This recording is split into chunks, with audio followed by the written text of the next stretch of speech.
banyaklah. Ini kira macam daripada suami sikit. Baru-baru ni mula-mula isteri dulu hak yang mendedahkan, lepas tu suami pula masuk kan. Kalau hampa tengok nama dia, hampa satgi, kalau hampa free satgi, hampa boleh masuk dekat dalam Facebook Yusri Adnan. Pastikan mungkin hampa kena copy dan hampa kena paste dekat Google Translate untuk hampa nak faham. Panjang sangat-sangat kan. Jadi kita boleh tengok lah kan, kita tunggu apa lagi. Sebab Sanusi ni aku paling tak puas hati lah. Kalau Sanusi paling aku tak puas hati, mula-mula kecohnya 24 orang pekerja Agro Holding ni boom, meletup. Sanusi diam. Sanusi membisu. Sanusi tak keluarkan apa-apa jenis kenyataan pun. Dia diam je. Dan sidang media Kerajaan Negeri Kedah pun Sanusi tak duduk dekat mikrofon. Sanusi hanya duduk tepi saja. Kalau hampa tengok ada video tu viral, Sanusi duduk dekat tepi dan esko dia lah yang menjawab semua tu. Jadi apabila di dalam kempen dia pun berucap beberapa hari lepas, barulah dia bercakap lintah lah itu ini. Dia gelarkan 24 orang tu sebagai lintah. Selepas dia mengeluarkan kata lintah kepada 24 orang pekerja tu, barulah Noraini ni Zuraini buat dia pendedahan. Lepas tu Sanusi kata okay, see you in court. Itulah kita boleh nampak betapa koyaknya Sanusi. Sebab orang macam Sanusi ni, dia tidak akan mengaku kalah. Dia tak akan mengaku kata pemerintahan dia tu gagal. Dia akan kona, dia akan fikir ayat, dia akan fikir untuk dia nak bagi tunjuk diri dia tu semuanya betul. Jadi aku nak membaca sikit untuk anak Ustaz Azizan. Dia ada keluarkan dekat Facebook dia, Ahmad Faik. Okey, warkah untuk Yang Amat Berhormat Menteri Besar Kedah. Bismillahirrahmanirrahim. Segala puji untuk Allah, selawat dan salam ke atas junjungan Nabi Muhammad SAW. Assalamualaikum. Saya ucapkan kepada Menteri Besar. Pertama saya ingin memperkenalkan diri saya, memandangkan Yang Amat Berhormat sudah terlupa siapa saya. Nama saya Ahmad Faik bin Azizan, iaitu anak ketujuh daripada isteri pertama arwah Ustaz Azizan. Yang kedua, saya menulis wakaf ini adalah untuk memberi teguran dan peringatan khususnya kepada Yang Amat Berhormat dan pimpinan PAS Kedah Amnya. Sebelum saya membuat teguran, saya ingin mengucapkan ribuan terima kasih kepada semua ahli-ahli dan pendukung PAS serta penyokong arwah ayah saya sejak beliau mula mengaktifkan diri dalam bidang politik bermula tahun 1978 sehinggalah kematian beliau 2013. Yang Amat Berhormat Menteri Besar, suka saya ingatkan di sini, selepas Yang Amat Berhormat Menteri Besar menjadi Menteri, Yang Amat Berhormat Menteri Besar menjadi Menteri Besar hasil rampasan kuasa Kerajaan Perikatan Nasional di negeri Kedah. Ramai pihak-pihak dan individu menghubungi saya dan juga ibu saya dan memohon kami membantu mereka untuk berjumpa dengan Yang Amat Berhormat Menteri Besar. Perkara ini disebabkan selepas kematian arwah ayah saya, Yang Amat Berhormat Menteri Besar telah menjajah dan menjual diri Yang Amat Berhormat sebagai anak didik Ustaz Azizan. Malah tagline Kedah Sejahtera, nikmat untuk semua adalah tagline yang sama yang digunakan semasa arwah ayah saya menjadi Menteri Besar. Jadi itu yang ketiga. Yang keempat, jadi maksud dia tadi tagline tu Kedah Kedah Sejahtera, nikmat untuk semua. Tagline tu yang Sanusi tulis dekat banner besar-besar tu, itu adalah tagline sewaktu arwah Ustaz Azizan menjadi Menteri Besar. Jadi yang keempat pula, malangnya pihak-pihak dan individu tersebut tidak mengetahui bahawa keluarga kami hanya mengenali Yang Amat Berhormat Menteri Besar selama 5 tahun semasa arwah ayah saya menjadi Menteri Besar. Malangnya mereka juga tidak mengetahui bahawa selepas kematian arwah ayah saya pada tahun 2013 dan selepas pilihan raya DUN Sungai Limau, sekeluarga telah diabaikan sepenuhnya oleh Menteri Besar. Diabaikan oleh Sanusi lah. Walaupun kami sekeluarga telah memberikan sokongan penuh kepada calon PAS sehingga beliau menangi pilihan raya kecil tersebut. Okey, maknanya maksud dia waktu selepas ayah dia meninggal dunia, Ustaz Azizan macam meninggal dunia, lepas tu keluarga dia diabaikan dan bila buat pilihan raya kecil Dun Sungai Limau, depa sekeluarga anak-anak Ustaz Azizan ni bagi sokongan penuh kepada calon PAS di pilihan raya kecil tu. Tapi orang kata diabaikan. Selepas pilihan raya tu terus diabaikan. Okey, sambung. Pilihan raya kecil tersebut malah ibu tiri dan adik-beradik sebapa saya sanggup keluar dari rumah sewa oleh arwah ayah saya sejak tahun 1995 kerana pihak yang amat berhormat Menteri Besar ingin menjadikan rumah tersebut sebagai markas untuk menempatkan petugas-petugas pilihan raya, walaupun ketika itu ibu tiri saya masih di dalam tempoh iddah ketika itu. Ya Allah. Teruk ke tak teruk kan? Sehingga kan rumah tu, okey, maksudnya rumah tu, okey, aku baca sekali. Ibu tiri dan adik-beradik sebapa saya sanggup keluar dari rumah yang disewa oleh arwah ayah saya sejak tahun 1995 kerana pihak yang amat berhormat Menteri Besar ingin menjadikan rumah tersebut sebagai markas untuk menempatkan petugas-petugas pilihan raya, walaupun ketika itu ibu tiri saya masih di dalam tempoh iddah. Jadi kesian Habib. Tak lihat. Jadi nombor 5. Pada bulan Jun 2020, pihak yang amat berhormat Menteri Besar telah bersetuju untuk bertemu ibu saya di Hotel Sri Pacific Kuala Lumpur. Pihak yang amat berhormat MB bertemu kami di lobi dan menyampaikan ucapan tahniah dan memaklumkan bahawa ramai pihak telah bertemu dengan kami dan memohon bantuan. Memohon bantuan kami untuk mengatur penjumpaan dengan Yang Amat Berhormat Menteri Besar. Pada masa itu, saya tidak pasti sama ada Yang Amat Berhormat dengan sengaja ataupun tidak sengaja telah menghina keluarga kami. Disebabkan mereka kena halau. Mereka kena, mak dia macam mak tiri dia, isteri kepada arwah Ustaz Azizan yang macam didesak untuk keluar daripada rumah tu, dan rumah tu dijadikan markah PAS untuk pilihan raya kecil. Allah.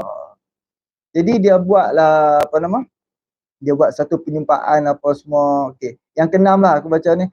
Pada bulan September 2020, satu program berwacana telah dianjurkan oleh The Ummah Talk dengan kerjasama Sinar Harian untuk memperingati arwah ayah saya, di mana panel jemputan pihak penganjur adalah Datuk Seri Mukrif, Datuk Taulan Rasul bekas adun PAS dari tahun 1999 hingga 2013 dan diri saya sendiri. Okey, dengan anak Ustaz Azizan ni lah. Saya telah menghadiri program tersebut dan malamnya saya telah dimaklumkan bahawa pihak yang amat berhormat ada mengganggu ibu saya kerana saya telah hadir ke program tersebut. Allah. Ini aku rasa ini adalah dendam tau. Anak Ustaz Azizan terhadap Sanusi. Okey. Saya ingin menegaskan di sini bahawa pihak yang dijemput adalah saya dan bukan ibu saya. Dia anak Ustaz Azizan yang dijemput, bukannya ibu tiri dah, bukannya isteri Ustaz Azizan tu. Lepas tu tindakan yang amat berhormat mengganggu ibu saya adalah tindakan kebudak-budakan dan sangat tidak matang. Saya seorang dewasa yang mana saya boleh berfikir sendiri dan seharusnya Yang Amat Berhormat Menteri Besar boleh hubungi saya secara terus. Yang Amat Berhormat Menteri Besar, saya dengan rendah diri dan hina memohon Yang Amat Berhormat Menteri Besar memohon maaf secara terbuka atau tertutup kepada saya dan ibu saya. Ibu saya bukanlah orang politik tetapi dia hanyalah isteri orang politik. Kedua, saya memohon Yang Amat Berhormat Menteri Besar menasihatkan pimpinan PAS Kedah khususnya Persuruhjaya Ustaz Ahmad Yahya untuk memohon maaf kepada saya secara terbuka kerana telah mengeluarkan kenyataan berbau fitnah di Harakah pada 27 September 2020. PAS Kedah kesal dengan sikap individu tertentu yang cuba mengambil kesempatan di atas ketokohan Ustaz Azizan walhal ketika hayatnya pihak berkenaan menjadi penentangnya. Seharusnya pimpinan PAS Kedah datang berjumpa dan bertanya kepada saya sendiri, bukan dengan cara menyerang saya secara fitnah dan memalukan parti yang mendakwa membawa perjuangan Islam. Saya ingin menegaskan di sini, saya hanya menyertai forum mengenai arwah ayah saya, bukannya saya meninggalkan agama Islam. Panjang tak? Nombor 8. Tujuan saya menulis wakil ini adalah untuk memberi teguran dan peringatan kerana itu adalah hak saya sebagai rakyat Kedah, sebagai anak Ustaz Azizan, dan saya masih sayangkan ahli-ahli PAS yang sanggup habiskan masa, harta, tenaga untuk memperjuangkan parti PAS. Tetapi malangnya bagi ahli-ahli tersebut kerana mempunyai pimpinan-pimpinan atasan PAS Kedah yang seolah-olah riak bongkak setelah menjadi kerajaan negeri hasil rampasan kuasa. Semasa ayah saya jadi Menteri Besar, pelbagai lapisan masyarakat termasuklah UMNO datang menziarahi ayah saya dan beliau cuba sedaya upaya untuk melayani mereka. Sikap Yang Amat Berhormat Menteri Besar sebegini membuatkan Yang Amat Berhormat Menteri Besar tidak layak digelar anak didik Ustaz Azizan. Yang ke-9, kepada rakyat Kedah, sekiranya saya sekeluarga waris kepada Ustaz Azizan telah dilayan oleh Yang Amat Berhormat Menteri Besar sebagai paria. Saya yakin Yang Amat Berhormat Menteri Besar hanya akan melayan dan membantu rakyat sekiranya dapat memberi kepentingan politik kepada Yang Amat Berhormat Menteri Besar. Yang ke-10, saya mohon maaf sekiranya wakil ini kasar dan menguris hati Yang Amat Berhormat Menteri Besar. Tetapi saya mengambil prinsip berani kerana benar dan saya tidak mahu sikap dan tindak tanduk Yang Amat Berhormat Menteri Besar merosakkan nama baik arwah ayah saya, Ustaz Azizan. Yang ke-11, Yang Amat Berhormat Menteri Besar ingatlah ayat ini, surah Al-Imran ayat 26 bermaksud, Allah bahasa Inggeris lah pula. Say, oh Allah, Lord of the domination. You give domination to one, you will and take away domination. Aku bahasa Inggeris ni aku lemah betul. Ini tak apalah. Sekian, terima kasih. Semoga pihak Yang Amat Berhormat Menteri Besar bertaubatlah sebelum bertemu dengan Maha Pencipta. Okay, dia ada Ahmad Faik bin Azizan. Okey. Ni ada orang tulis ni lah. Okey. Kisah Menteri Besar Kedah yang kita tidak tahu diceritakan oleh anak almarhum Ustaz Azizan. Jahat rupanya. Jadi itulah benda ni. Bagus jugalah Sanusi, dia boleh gelarkan orang lintah, dia buka pekung dia sendiri. Dia yang menjemput orang dedahkan soal dia. Dia yang nak memang betul-betul orang cari pasal dengan dia. So sekarang ni kalau macam Sanusi dia nak saman, teruskanlah saman. Teruskan je saman kepada Yusrin Adnan dan juga isteri dia Zuraini Abdul Ghani. Teruskan, insyaAllah kita akan support. Berapa kos guaman, insyaAllah kita boleh pakat boleh DM dia, insyaAllah kita boleh transfer walaupun RM10 sekurang-kurangnya kita, sebab dia nak buat satu pendedahan. Sebab pengalaman dia duduk di dalam Kedah Agro Holding So dia tahulah apa yang berlaku. Sebab kita pun tahu kedai agroholding memang dia menguruskan pertanian. Tapi of course lah akan ada pekerja yang turun ke tanah-tanah, pergi gemboi tanah pertanian lah, apa semua, tanam-tanam semua. Dan of course dia akan ada staff yang menguruskan di dalam sistem, di dalam komputer. And of course lah ada data-data apa semua. Jadi kemungkinan besar yang 24 orang ni semua duduk pejabat ya depa ni. Kerja depa dekat ya, dekat pejabat je depa ni. Jadi sebab itulah hak yang Sanusi kata work from home macam tak masuk akal juga. Work from home waktu zaman PKP pun dibayar gaji. Work from home musim PKP dibayar gaji oleh syarikat-syarikat swasta, syarikat-syarikat apa-apa jenis syarikat pun dibayar gaji. Tapi bila di bawah kedai agroholding work from home tapi tak dibayar gaji sampai 9 bulan. Dan kita kena tengok balik 9 bulan tu selepas Sanusi angkat sumpah sebagai Menteri Besar. Mungkin gaji bulan 8, gaji yang bulan 8 akan dibayar bulan 9. Tapi start itulah dia start tak bayar. Bulan 9 September Sanusi dia dah angkat sumpah, dia dah pegang portfolio hak yang banyak, 7 portfolio tau. Kan? Pun dia tak bayar gaji. Kalau betul-betul perhatikan telatah Sanusi badak sumbu itu dia gembira apabila ceramah Kutuk Anwar test drive. Mengarut Sanusi ni memang ni lah. Lepas tu ada lagi berita. Dulu PAS belasah Menteri Besar Selangor. Jadi dekat dia tu suruh tutup syarikat ni. Macam netizen geleng kepala dengan jawapan Sanusi.